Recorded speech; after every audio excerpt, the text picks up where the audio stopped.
Hello class 10th, मेरा नाम तुषार भारद्वाज और ये आपका अपना फेवरेट चैनल साइंस वर्ल्ड। आज के इस वीडियो में हम एनसीईआरटी के कुछ इन-टेक्स्ट क्वेश्चंस को कवर करेंगे, लेकिन कौन से चैप्टर के? इलेक्ट्रिसिटी क्लास 10th की फिजिक्स का एक इंपॉर्टेंट चैप्टर है और उसी के एनसीईआरटी के हम इन-टेक्स्ट क्वेश्चन को आज के इस वीडियो में कंप्लीटली समझने वाले हैं। लेकिन क्वेश्चन नंबर 11 से, ऐसा इसीलिए क्योंकि स्टार्टिंग के जो 10 क्वेश्चन थे इन-टेक्स्ट, उसको हमने पहले वीडियो में कवर कर लिया है। अगर आपने उसको अभी तक वीडियो को नहीं देखा है तो आपको डिस्क्रिप्शन बॉक्स में पार्ट फर्स्ट का लिंक मिलेगा। आज की वीडियो पार्ट सेकंड है, जिसमें हम बाकी के एनसीईआरटी के इन-टेक्स्ट क्वेश्चंस को कंप्लीट करने वाले हैं। चलिए स्टार्ट करते हैं क्वेश्चन नंबर 11 से। रेजिस्टिविटी ऑफ आयरन 10 इंटू में 10 to the power 8 ohm metre. Resistivity of silver 1.6 into में 10 to the power -8 ohm metre. And third one, resistivity of mercury का सिंबल क्या होता है? H capital G small. ये symbols याद होने बहुत जरूरी हैं, ठीक है ना, क्योंकि अगर हमें सिंबल्स मालूम नहीं होंगे तो फिर हम कंफ्यूज हो जाएंगे। तो मरकरी का जो सिंबल है वो Hg होता है, उसके लिए जो रेजिस्टिविटी होती है वो कितनी है? 94 into 10 to the power 8 ohm metre. तो ये तीन मटेरियल की रेजिस्टिविटी आपको क्वेश्चन में गिवन है। इसके बेस पर आपसे दो क्वेश्चन पूछे जा रहे हैं। Part first, which should be better conductor?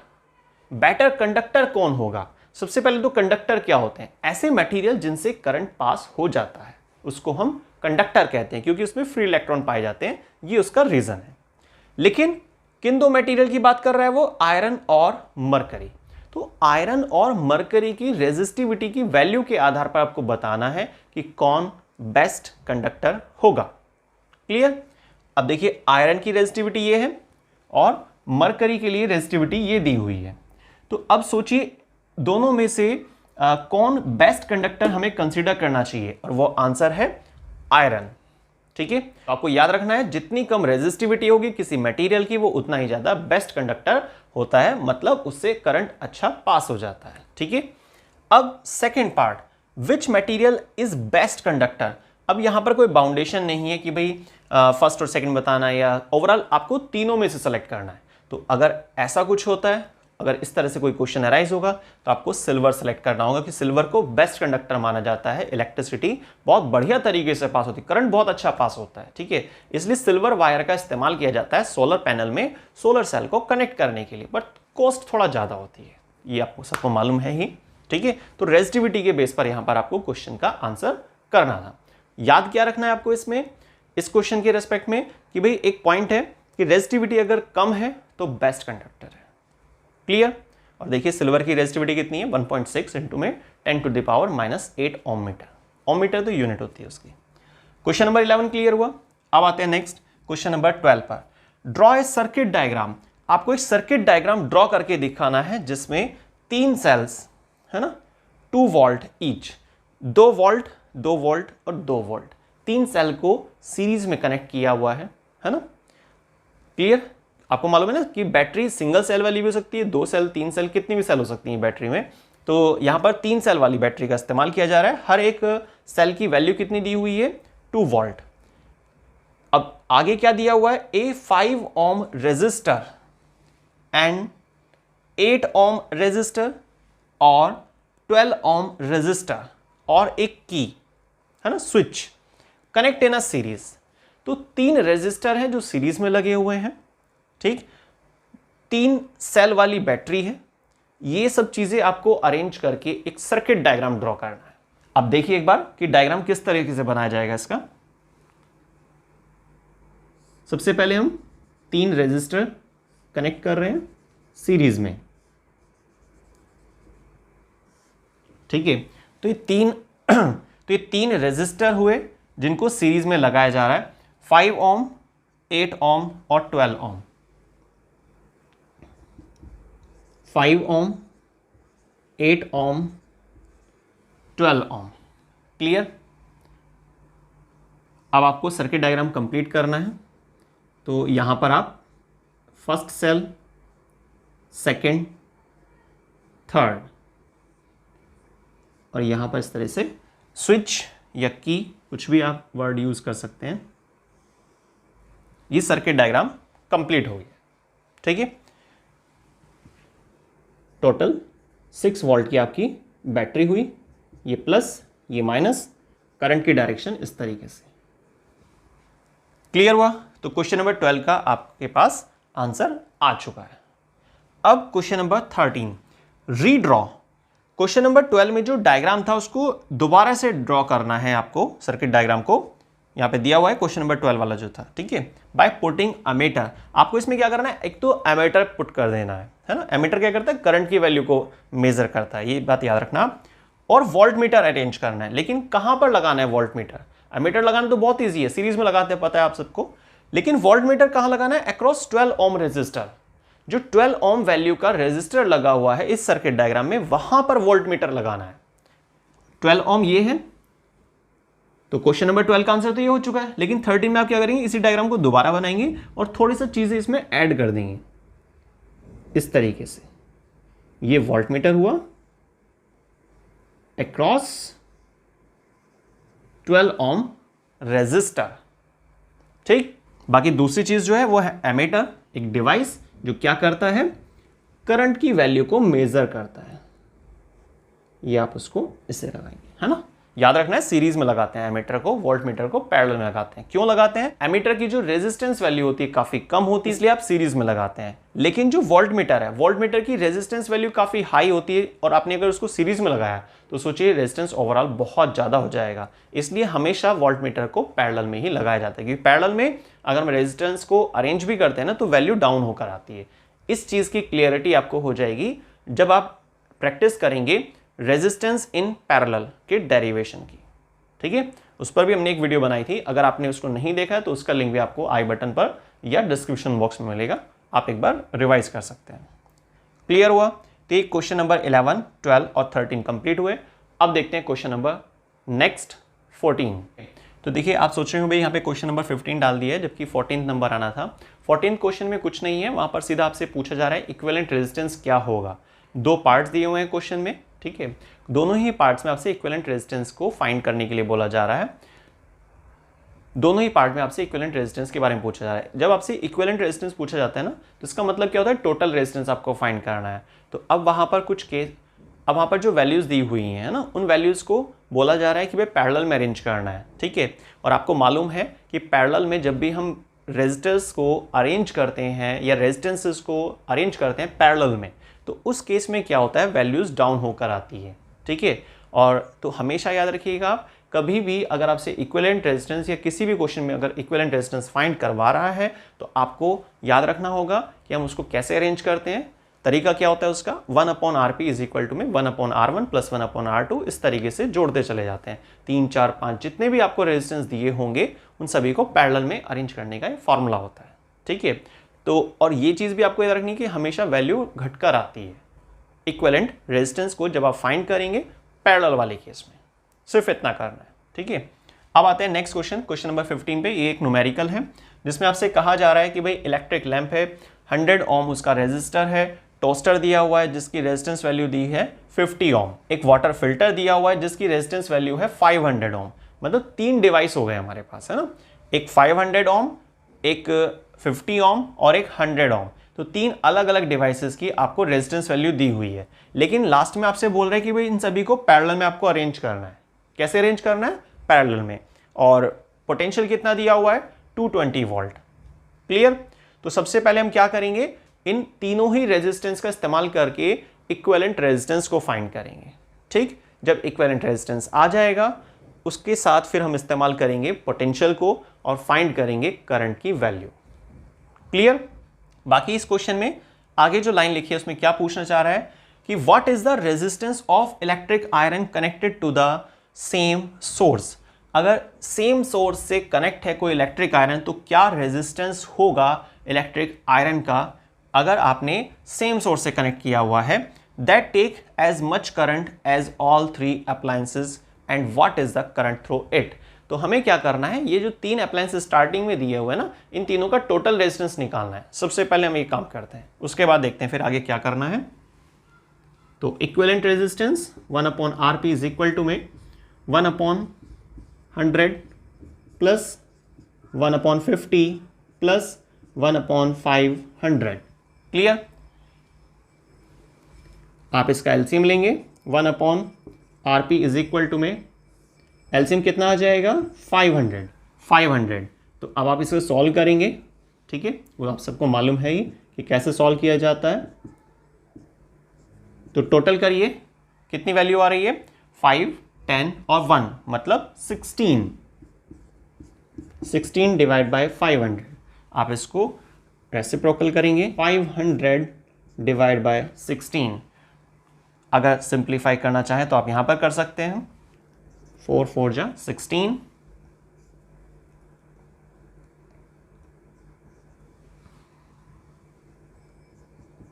Clear. तो 125 डिवाइड बाय 4, ये आपके पास रेजिस्टेंस आ गया है, मतलब इक्विवेलेंट रेजिस्टेंस आ गया है, ठीक है। इसकी यूनिट लगा देंगे ओम। अब देखिए हमें क्या करना है। अब नेक्स्ट जो हमारा स्टेप है वो है करंट को फाइंड करना। उसके लिए फार्मूला होता है V = IR, और अगर आप I फाइंड करना चाहते हैं तो कितना हो जाता है V divide by R। V कितना है 220 और R कितना है हमारे पास 125 डिवाइड बाय 4। 125 डिवाइड बाय 4 मतलब ये ऊपर आ जाएगा इसे, ठीक है। 5 से आप इजीली इसको कट कर सकते हैं, 25 आ जाएगा, 44 आ जाएगा, क्लियर। अब आप इसको मल्टीप्लाई कर देना, 4 4 जा 16, 6 आ गया है, कैरी 1, 4 4 जा 16 और एक 17 डिवाइड बाय 25, 7 पर जाएगा, है ना, और कितना बचेगा 1। पॉइंट लगाएंगे, 0 हो जाएगा, पर काम नहीं चल पा रहा है तो 0 लगाकर फिर से एक 0 लगाएंगे तो कितना हो जाएगा 100। तो फिर लास्ट चलेगा आपका 4, तो 7.04 एम्पियर, क्योंकि आपने क्या निकाला है करंट निकाला है इसीलिए। तो करंट आपके पास आ चुका है, कितना है 7.04 एम्पियर, और रेजिस्टेंस कितना है 125 डिवाइड बाय 4। अगर आप इसको भी फुल्ली सॉल्व करते हैं ना तो करीब कितना आ जाएगा 25 ओम। ये आपके पास इक्विवेलेंट रेजिस्टेंस आ गया है। अब जैसे कि क्वेश्चन के लास्ट पार्ट में आपसे पूछा जा रहा था कि भाई कोई इलेक्ट्रिक आयरन है, सेम सोर्स से कनेक्ट है ना, और that take as much current as all 3, जितना ये तीनों अप्लायंसेस ले रहे हैं उतना ही करंट ले रहे हैं। तो इसका मतलब वो कितनी होगी करंट की वैल्यू 7.04 एम्पियर, और रेजिस्टेंस की बात कर रहे हैं तो आप यहाँ पर निकाल चुके हैं आंसर 31.25 ओम, ठीक है। तो ये आपका था क्वेश्चन नंबर 15। अब स्टार्ट करते हैं next question, question number 16। What are the advantages of connecting electrical appliances या devices in parallel with battery instead of series? तो क्या एडवांटेज है इलेक्ट्रिक अप्लायंसेस को अगर आप पैरेलल में लगाते हैं इन कंपैरिजन सीरीज? तो यहाँ पर सीधे सा एक क्वेश्चन की फॉर्म में वैसे दे दिया है, बाकी एक टॉपिक है कि पैरेलल की एडवांटेज क्या होती है इन कंपैरिजन सीरीज़ के। जब आप काफ़ी सारे इलेक्ट्रिकल अप्लायंसेस को, डिवाइसेस को सीरीज़ में कनेक्ट करते हैं तो उससे क्या होता है कि ओवरऑल उनका जो टोटल रेजिस्टेंस निकल कर आता है वो बहुत ज़्यादा होता है, जिसकी वजह से क्या होता है करंट वैल्यू डाउन हो जाती है। लेकिन वहीं दूसरी तरफ अगर आप रेजिस्टेंस को पैरेलल में अरेंज करते हैं या इलेक्ट्रिकल डिवाइसेस को पैरेलल में लगाते हैं तो उससे क्या होगा, ओवरऑल जब उनका रेजिस्टेंस आप टोटल करके देखेंगे ना तो वैल्यू घट जाती है। पैरेलल में रेजिस्टेंस वैल्यू कम हो जाती है, सीरीज़ में रेजिस्टेंस वैल्यू काफ़ी बढ़ जाती है। यही कारण है कि पैरेलल को प्लस पॉइंट माना जाता है या प्लस पॉइंट दिया जाता है, ठीक है। तो याद रखिएगा इलेक्ट्रिकल डिवाइसेस को अगर हम सीरीज़ में लगाते हैं तो रेजिस्टेंस वैल्यू बढ़ जाती है, जिसकी वजह से करंट काफ़ी कम हो जाएगा। लेकिन अगर आप पैरेलल में अरेंज करते हैं डिवाइसेस को तो वहाँ रेजिस्टेंस वैल्यू बढ़ती नहीं है बल्कि घट जाती है और करंट काफ़ी अच्छा जाता है। दूसरा काफ़ी इंपॉर्टेंट पॉइंट है और वो क्या है कि जब आप डिवाइसेस को पैरेलल में अरेंज करते हैं ना तो मान लीजिए किसी वजह से अगर कोई एक डिवाइस, कोई एक अप्लायंस आपका ख़राब हो जाता है तो बाकी सब रनिंग में रहते हैं, वो सब अपने काम को करते रहेंगे। लेकिन अगर आपने वहीं सीरीज़ में मान लीजिए कि 4 डिवाइसेस को सीरीज़ में अरेंज कर दिया था और फर्स्ट या सेकेंड नंबर का जो डिवाइस है वो काम करना बंद कर देता है तो सर्किट ब्रेक हो जाता है, सप्लाई रुक जाती है, क्लियर। जबकि डिवाइस एक ख़राब हुआ है, बाकी सब भी काम करना बंद कर देंगे। तो पैरेलल में यही फ़ायदा है कि अगर कोई एक डिवाइस ख़राब होता है तो दूसरा या तीसरा जो डिवाइस होगा वो अपना काम करता रहेगा, कोई टेंशन वाली बात नहीं, सर्किट कनेक्ट रहेगा, क्लियर। तीसरा एक और फायदा भी है कि जितने भी डिवाइसेस को आपने पैरेलल में अरेंज किया हुआ है हर एक अपना इंडिविजुअली हैंडल किया जा सकता है, सबका स्विच अलग अलग हो सकता है, ठीक है। फर्स्ट और सेकंड डिवाइस को आप ऑफ करना चाहते हैं, ठीक, और थर्ड और फोर्थ डिवाइस, क्योंकि टोटल 4 डिवाइस आपने लगाए थे, तो थर्ड और फोर्थ काम करता रहे, पर ऐसा पॉसिबल नहीं है क्योंकि सीरीज में क्या होता है वो एक सीक्वेंस में आपने अरेंज किए हुए हैं, अगर एक बंद होगा तो बाकी सब भी अपना काम नहीं कर पाएंगे, क्लियर। तो इंडिविजुअल हैंडल करना उसमें पॉसिबल नहीं होता है। तो बहुत सारे ऐसे फायदे हैं पैरेलल के, तो वो चीज़ आपको यहाँ पर नोट करनी होगी। अब आते हैं नेक्स्ट क्वेश्चन नंबर 17 पर। हाउ कैन 3 रेजिस्टेंस 3 ओम, 2 ओम और 6 ओम, 3 अलग अलग आपको रेजिस्टेंस वैल्यू दी है, 2 ओम, 3 ओम और 6 ओम, इनको कैसे अरेंज करें हम? क्या तीनों को सीरीज में, या तीनों को पैरेलल में, या किसी दो को सीरीज में और थर्ड वन को पैरेलल में? तो कैसे हमें अरेंज करना चाहिए जिससे कि आंसर हमारे एक बार 4 ओम आ जाए और एक बार 1 ओम आ जाए? यहाँ पर कुछ प्रैक्टिस करनी पड़ेगी आपको, थोड़ा सा पॉसिबिलिटी क्या हो सकती है वो निकालनी होगी, क्योंकि एग्जैक्ट तो पता करना एकदम से पॉसिबल नहीं है, ठीक है ना। तो सबसे पहले तो आप देखिए तीनों को सीरीज में रख के चेक कीजिए, 2 और 3 5 और 6 11 आंसर नहीं है यहाँ पर, ठीक है। तो इसलिए तीनों को सीरीज में नहीं रख सकते हैं। दूसरा केस भी आप तीनों को पैरेलल में रख कर देखिए एक बार, 1/2 1/3 प्लस 1/6, ठीक है। तो कितना इक्विवेलेंट रेजिस्टेंस निकलेगा यहाँ पर? एलसीएम लीजिए जरा, 6 2 3 6 प्लस 3 2 6 प्लस 6 1 6, कितना हो जाएगा? 6 डिवाइड बाय 6, सॉल्व करेंगे आप 1, रेसिप्रोकल करेंगे तो भी 1 ओम ही आएगा, क्लियर। क्वेश्चन में जो दो पॉसिबिलिटी थी वो हमने सेकंड पॉसिबिलिटी कैलकुलेट कर ली है कि भाई 1 ओम कब आ सकता है, अगर आप इन तीनों ही रेजिस्टेंस को पैरेलल में रखते हैं तो। क्योंकि क्वेश्चन में ये पूछना चाह रहा है कि कब कैसे अरेंज करें हम इन 3 रेजिस्टेंस को जिससे कि एक बार 4 ओम आ जाए और एक बार 1 ओम आ जाए। तो 1 ओम कब आएगा? जब तीनों को पैरेलल में रखेंगे हम, ठीक है। ये तो हमने बी पार्ट को पता कर लिया कि भाई कैसे आ सकता है वो, लेकिन अब एक और भी पार्ट है हमारे पास, 4 ओम आना चाहिए। कैसे 4 ओम आ सकता है? तो देखिए तीनों सीरीज में रखेंगे तो कोई चांस नहीं है, तो पॉसिबल ही नहीं है, और तीनों को पैरेलल में रख रहे हैं तो वो हमारे पास बी पार्ट के लिए मैच हो गया है। अब हमें कोई दो सीरीज और जो तीसरा है वो पैरेलल में रखना होगा। चलिए ट्राई करके देखते हैं एक बार। मान लीजिए आपने 2 और 3 को सीरीज में रखा तो कितना हो जाएगा? 5 ओम, तो 1/5। फिर नेक्स्ट वाला जो है वो पैरेलल में हम मानकर चल रहे हैं 6, सॉल्व करके देखते हैं एक बार। 1/RP इज इक्वल टू कितना? एलसीएम लीजिए, 30 5 6 30 6 5 30 11 डिवाइड बाय 30। तो भाई ये भी नहीं आ पा रहा है ना, ठीक है। इसका मतलब इस तरीके से हम नहीं ले सकते, स्टार्टिंग के 2 सीरीज और फिर वो पैरेलल, तो ये भी पॉसिबल नहीं है। तो कोई और सा करके देखते हैं, ये तो क्रॉस हो गया ना। ऐसे आपको ट्राई करना पड़ेगा इसके लिए, या इस तरह के जो भी क्वेश्चन होंगे स्टार्टिंग वाले को अलग कर देते हैं और लास्ट वालों को पैरेलल में रख कर देखते हैं। तो 1/3 प्लस 1/6, जो आंसर आएगा उसको हम फिर जो फर्स्ट वाला था हमारे पास उसके साथ सीरीज में कनेक्ट कर देंगे, है ना। तो एलसीएम कितना आएगा? 6 3 2 6 1, तो ये हो गया हमारा 3 और 6, ये लग रहा है कि शायद ये आ जाएगा। तो 1/2 1/RP, जब आप रेसिप्रोकल करेंगे तो RP इज इक्वल टू में 2 ओम, ठीक है। अब इसको आपने अरेंज करना है किसके साथ? इसके साथ, ठीक है। तो टोटल रेजिस्टेंस कितना हो गया हमारे पास? 2 + 2 मतलब 4 ओम, और यही हमारे से फर्स्ट पार्ट में पूछा जा रहा था, क्लियर। ये वाला मेथड एग्जैक्ट हुआ, ठीक है। तो जब आपसे पूछेगा 4 ओम कैसे आ सकता है तो आप बताएंगे कि भाई लास्ट वाले जो 2 हैं रेजिस्टेंस 3 ओम और 6 ओम, उनको तो हम पैरेलल में रखेंगे, जो आंसर आएगा वो इसके लिए फर्स्ट वन के लिए सीरीज में होगा, ठीक है। तो इस तरीके से हम उसको चेक करके सॉल्व करके बताएंगे कि भाई हाँ ये पॉसिबल इस तरीके से हो सकता है, ठीक है। तो ए पार्ट और बी पार्ट ये दोनों ही आपने यहाँ पर नोट कर लेने हैं। और अब चलते हैं नेक्स्ट क्वेश्चन, क्वेश्चन नंबर 18 की तरफ। क्वेश्चन नंबर 18 में आपसे पूछा जा रहा है कि व्हाट इज हाईएस्ट और lowest total resistance that can be secured by combinations of 4 resistance. तो देखिए यहाँ पर क्वेश्चन नंबर 18 में आपको 4 रेजिस्टेंस दिए हुए हैं, 4 ओम, 8 ओम, 12 ओम और 24 ओम। ओम यूनिट होती है रेजिस्टेंस की, ठीक है। तो 4 रेजिस्टेंस दिए हुए हैं। अब आपसे पूछा जा रहा है कि हाईएस्ट केस कब बन सकता है और लोएस्ट केस कब बन सकता है। बहुत ईजी आंसर है। देखिए हाईएस्ट पॉसिबिलिटी कब हो सकती है, जब आप रेजिस्टेंस को सीरीज में रखते हैं।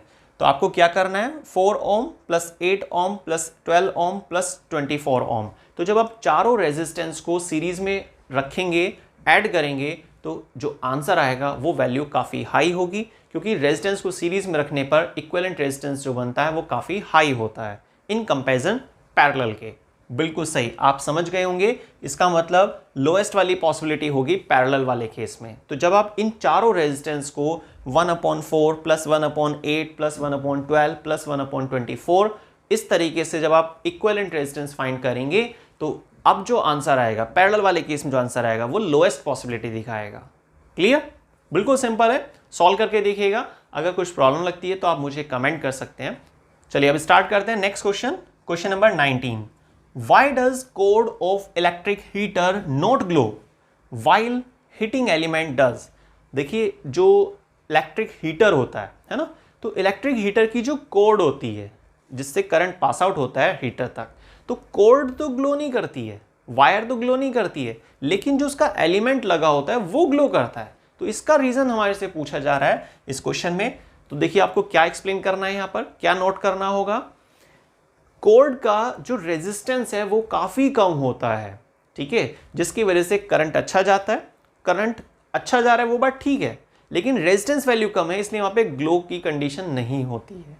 क्लियर? लेकिन जब करंट पहुँचता है कहाँ पर, एलिमेंट तक, तो एलिमेंट का जो रेजिस्टेंस वैल्यू है वो बहुत हाई होती है, और जब रेजिस्टेंस वैल्यू हाई होगी तभी वहां पर हीट जनरेट हो पाएगी। इसीलिए एलिमेंट ग्लो करता है। क्यों ग्लो करता है? क्योंकि वहां पर रेजिस्टेंस वैल्यू बहुत हाई है, और रेजिस्टेंस वैल्यू जब ज्यादा होती है तो वहां पर ग्लोइंग कंडीशन देखी जाती है। इन कंपैरिजन कॉर्ड के, कॉर्ड जो होती है एलिमेंट की तुलना में ग्लो नहीं करती है। क्यों नहीं ग्लो करती है? क्योंकि रेजिस्टेंस वैल्यू काफी कम है। एलिमेंट ग्लो करता है क्योंकि रेजिस्टेंस वैल्यू काफी हाई है, इसीलिए। लेकिन आप सोच रहे होंगे कि भाई अगर वो ग्लो कर रहा है, टेम्परेचर ज़्यादा बन रहा है, तो वो मेल्ट हो जाना चाहिए, पर वो मेल्ट नहीं होता क्योंकि उसका मेल्टिंग पॉइंट काफ़ी हाई होता है इन कंपैरिजन कॉर्ड के।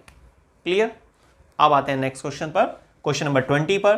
Compute heat generated while transferring the 96,000 coulomb, C मतलब कूलाम, ऑफ चार्ज फ्लो कितने टाइम ड्यूरेशन में, 1 आवर में। तो 1 घंटे का टाइम है, कितने कूलाम चार्ज फ्लो कर रहा है, 96,000 कूलाम चार्ज फ्लो कर रहा है 1 घंटे में। पोटेंशियल डिफरेंस कितना है, 50 वोल्ट, ठीक है।